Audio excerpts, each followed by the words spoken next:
حضرت ابو بکر صدیق کے ابا جی کلمہ پڑھ گئے تھے جب مکہ فتح ہوا نا، تو حضرت ابو قحافہ نے کلمہ پڑھا. اب وہ مدینہ مکہ مکرمہ میں نبی پاک کی بارگاہ میں کلمہ پڑھنے حاضر ہوئے. جناب صدیق اکبر بڑے راضی تھے، ان کے بچے بھی مسلمان تھے، بچیاں بھی مسلمان تھی، پوتے بھی مسلمان تھے، نواسے بھی مسلمان تھے. حضرت صدیق اکبر آج بڑے راضی ہیں کہ دیکھو میرے ابا جی بھی کلمہ پڑھ گئے. بڑے راضی، بڑے راضی، اور اتنے راضی کہ کبھی یہاں بیٹھتے، کبھی وہاں بیٹھتے، کبھی حضرت علی کو بتاتے، کبھی حضرت طلحہ کو بتاتے، کبھی حضرت زبیر کو بتاتے، کبھی عمر فاروق کو، کبھی عثمان غنی.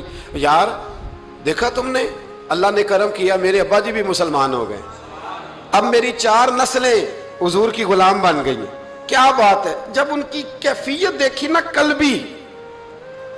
قلبی کیفیت، تو نبی کریم صلی اللہ علیہ وسلم نے کہا ابو بکر تمہیں مبارک ہو، تمہارے والد بھی مسلمان ہو گئے. جب کہا نا مبارک ہو تو صدیق اکبر رو پڑے، اٹھ کے حضور کے قریب گئے، نبی پاک کا دست مبارک پکڑ کے چوم لیا، عرض کرنے لگے یا رسول اللہ مجھے اللہ کی عزت کی قسم، میرا باپ مسلمان ہوا ہے، میرے کلیجے میں پھول کھل رہے ہیں، دل ٹھنڈا ہو گیا ہے، لیکن حضور میں قسم اٹھا کے کہتا ہوں اگر آپ کے چچاؤں میں سے کوئی کلمہ پڑھ لیتا نا تو مجھے اپنے باپ کے کلمہ پڑھنے سے زیادہ خوشی ہونی تھی. اگر آپ کے چچاؤں میں سے کوئی، نہیں سمجھ آئی آپ کو میری بات، اگر ان میں سے کوئی ابو لہب، ابو سفیان، ابو طالب اور ان سب میں سے کوئی شخص کلمہ پڑھتا، آج مسلمان ہوتا، تو مجھے زیادہ خوشی ہوتی. نبی کریم صلی اللہ علیہ وسلم نے جب ان کی طرف غور سے دیکھا تو عرض کرنے لگا یا رسول اللہ صلی اللہ تعالیٰ علیہ وسلم، اصل بات یہ ہے کہ جب اگر چچاؤں میں سے کوئی کلمہ پڑھتا تو آپ نے زیادہ راضی ہونا تھا، اور حضور مجھے اپنے راضی ہونے سے آپ کا راضی ہونا زیادہ اچھا لگتا ہے. آپ کی رضا، آپ کی طبیعت. یارو ہم لوگ پتہ کہتے ہیں میں جی بڑا اصول پسند ہوں جی، میں سیدھا سیدھا چلتا ہوں. بھئی اصول پسند اور ہوتا ہے، محبت والا اور ہوتا ہے.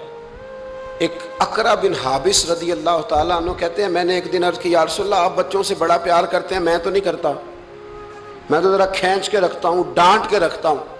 تو حضور فرمانے لگے تیرے دل سے اگر اللہ نے رحمت کو کھینچ لیا ہے تو میں کیا کروں، مجھے تو اس نے رحمت للعالمین بنایا ہے. اصول پسندی اور ہوتی ہے اور محبت اور ہوتی ہے، ان دونوں میں فرق ہوتا ہے. ہم لوگ کہتے ہیں جی میں اصول پسند ہوں جی، پابندی سے نماز پڑھتا ہوں، روزہ سیدھا سیدھا چلتا ہوں جی، میں اس چکر میں نہیں پڑھتا کہ میں غلامی کروں، میں محبت کروں، میں نعت پڑھوں، میں محفل میں جاؤں، یہ کام میں نہیں کرتا. حضرت عمر فاروق رضی اللہ تعالیٰ عنہ سے بڑا تو اصول پسند کوئی نہیں نہ ہوگا. یعنی بہت بڑا چودھری بھی اگر اپنے گلی کے اندر حضرت ابو سفیان جیسے لوگ مسلمان ہو گئے، کلمہ پڑھ لیا، اور جناب ابو سفیان رضی اللہ تعالیٰ عنہ نے اپنے گھر کے اندر نہ تھوڑی سی سامنے اینٹیں رکھ کے جگہ بنا لی، تو حضرت عمر کو پتہ چلا تو فرمایا جیسے بنائی ہے ویسے وہ کھیڑو بھی، آپ نے لوگوں کا رستہ تنگ کر دیا. اصول پسند آدمی، اصول کی بات آئے تو بیٹے کو بھی معافی نہیں، کسی کو معافی نہیں، بڑے اصول پسند تھے. ایک دن لوگوں نے کہا عمر تو بڑا اصول پسند ہے، پر یہ مسجد نبی کی گلی میں جو نبی پاک کے چچا حضرت عباس کا پرنالہ لگا ہوا ہے اور وہ سب لوگوں کے کپڑے کیچڑ سے بھر دیتا ہے، وہ پرنالہ نہیں نظر آتا، گلی میں لگا ہے. اب تو ہمارے پرنالے اور طرح کے ہیں نا، تو جو حرم شریف میں آپ میزاب رحمت ہے وہ دیکھا نا آپ نے، وہ پرانے زمانے میں جو لوہے کے پرنالے ہوتے تھے، تو وہ واقعی پوری گلی جو تھی نا وہ گزر کوئی نہیں سکتا تھا، اتنا اچھا شاور ہوتا ہی کوئی نہیں تھا جتنا وہ ہوتا تھا. وہ بڑا تگڑا قسم کا پرنالہ ہوتا تھا تو کوئی شے نہیں گزر سکتی تھی بڑی دیر تک. بارش کے رکنے کے بعد بھی ساری چھت سے جب تک پوری مٹی اور پوری توڑی ساری نہیں نا اتر جاتی تھی تب تک وہ پرنالہ نہیں سانس لیتا تھا، تو پرنالہ بہتا تھا. اور وہاں سے بڑا مین گلی تھی مسجد کو آنے کی، لوگوں کے کپڑے آلودہ ہو جاتے. ایک دن لوگوں نے حضرت عمر سے کہا یہ پرنالہ نہیں نظر آتا، یہ نہیں اصول پسندی. تو جناب عمر فاروق رضی اللہ تعالیٰ عنہ فرمانے لگے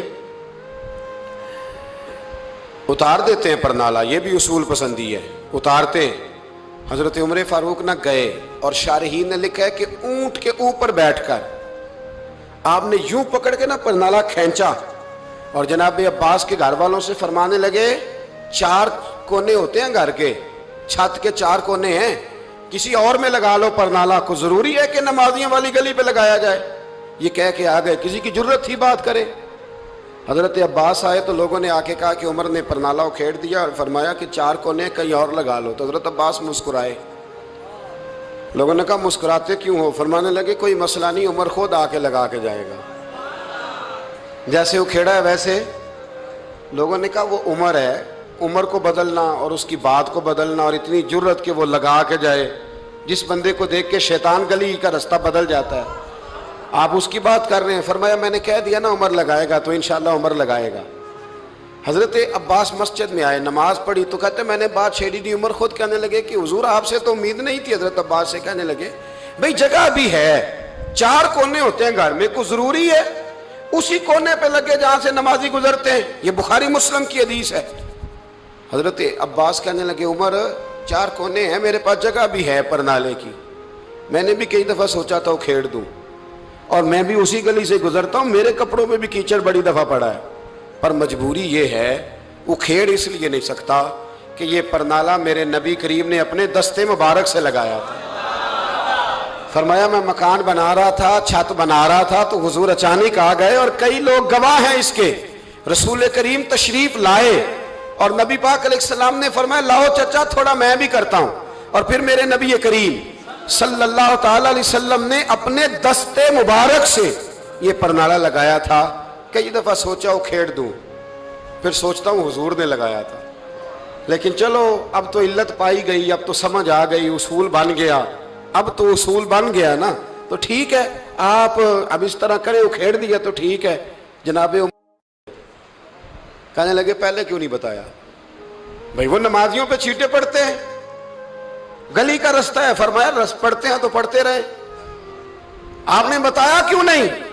حضرت جناب عباس کہنے لگے کہ آپ کا کیا خیال ہے کہ میں یہ کروں گا کہ لوگوں پہ چھینٹے پڑے اور مجھے پرواہ نہ ہو؟